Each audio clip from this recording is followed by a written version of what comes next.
Welcome to my YouTube channel. आज देखेंगे condition statement. जैसे हमने पहले कंडीशन स्टेटमेंट बताई थी, if else and nested if, तो आज बताएंगे स्विच।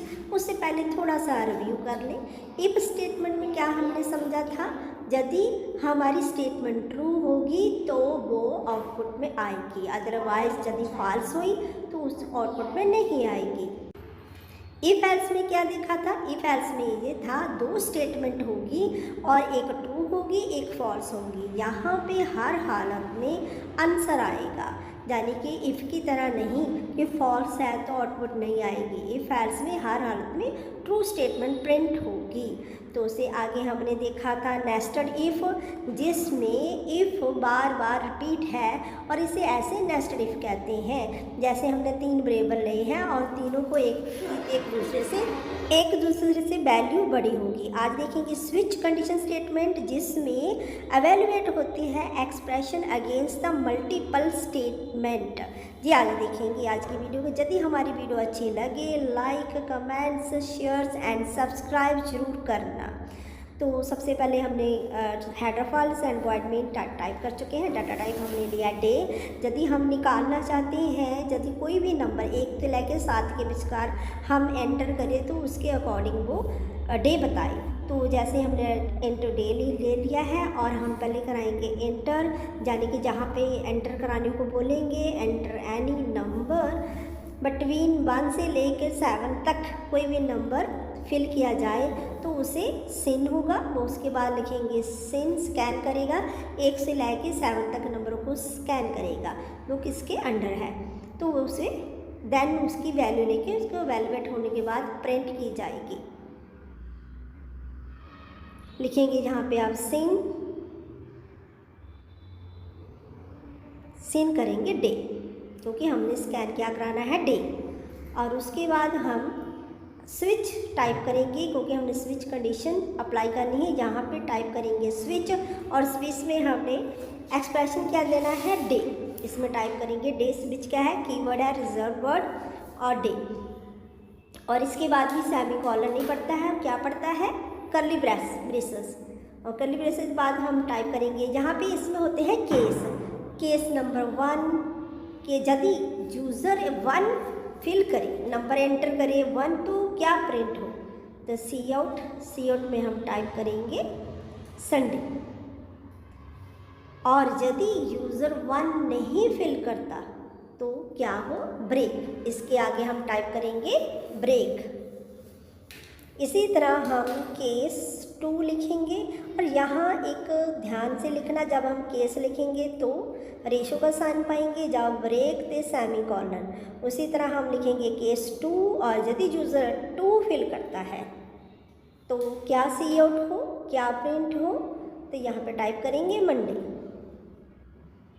उसके बाद फिर स्टेटमेंट क्लोज।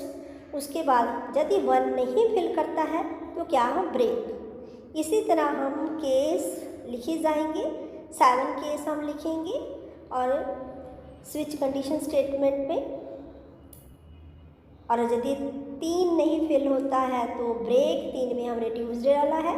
इसी तरह हम केस 4 और केस 4 में प्रिंट करवाएंगे। इसी तरह हम केस 1 में 1 1 2 3 4 5 6 7 तक लिखते जाएंगे।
लास्ट में हम टाइप करेंगे डिफ़ॉल्ट। डिफ़ॉल्ट मीन्स यदि 1 से लेकर 7 तक नंबर नहीं फिल होता है, कोई और नंबर फिल होता है, तो बाय डिफ़ॉल्ट वैल्यू आए। जैसे हमने डिफ़ॉल्ट वैल्यू में यहाँ पे डाल दिया है, फिर नो वैलिड नंबर एंटर। जब कोई भी वैलिड 1 से लेकर 7 तक नहीं बिटवीन एंटर किया तो यहाँ पे ये आए। और लास्ट में हम करेंगे गेट टच। और गेट टच करने पहले से ज़रूरी है कि हम स्विच स्टेटमेंट से पीछे कर्ली ब्रेसेस स्टार्ट किया था, तो लास्ट जो स्टेटमेंट फिनिश करने से बाद भी हम कर्ली ब्रेसेस को करेंगे बंद और उसके बाद हम टाइप करेंगे गेट टच।